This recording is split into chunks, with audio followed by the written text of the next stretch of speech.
Sve je ovo džabe onda. Sve što ste radili te kuće, sve što imate apartmane, svi koji imate i zajedne sobe, sve vam je džabe. Biće vam, ko je bio, ja sam tim ljudima rekao. Znam što je to. I znam i koliko prava mogu da uživaju. Oni kupuju zemlju. Shvatite, kupuju zemlju na 100 godina. Oni planiraju ne samo moju budućnost, prođe moje vrijeme. Još 4-5 generacija planiraju budućnost za njih.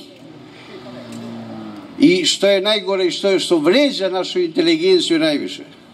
Onaj koji je počeo juče da živi, ne misli samo na predsjednika i na one analitičare koje vidim sad da Ulcinjani odbijaju poredu, a žale se da nema.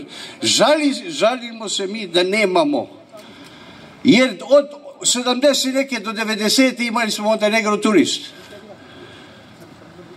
Svi naši prihodi su bili u žiroračunu budu.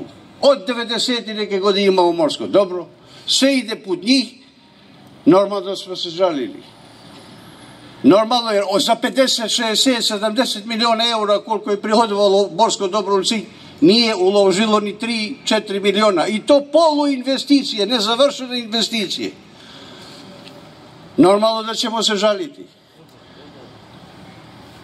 Kad smo mi vodili Ulcinj, imali smo 400 plovnih jedinica od 1 tona do 300 tona. Imali smo 2 brodogradilišta. Crna Gora, Primorje Crna Gora je svjetlo turizma. Jer smo imali više od svih smještajnih kapacitet, 60% od čitave Crne Gore, hotelski. Mi smo vodili tada Ulcinj.